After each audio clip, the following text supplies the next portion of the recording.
Welcome to the Slop Farm. Enjoy the video. You begin by confirming prerequisites, storage, OS, and app versions. Open settings and check available space. You need room to download assets. Once done, back up the current wallpaper and layout so you can revert if needed. Make sure app permissions allow file access and network downloads, otherwise the update will fail. This first step prevents interruptions and preserves your current look, so you can proceed confidently into the download and apply stages without losing customizations. You download the wallpaper package using the device updater or the App Store.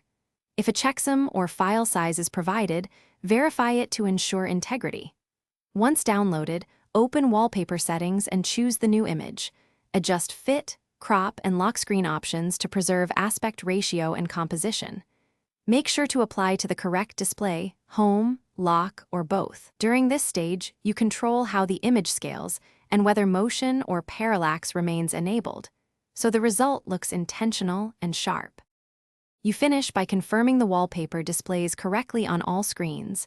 If icons or widgets shifted, reposition them now. If the new wallpaper doesn't appear, clear the wallpaper app cache or restart the device, then re-download.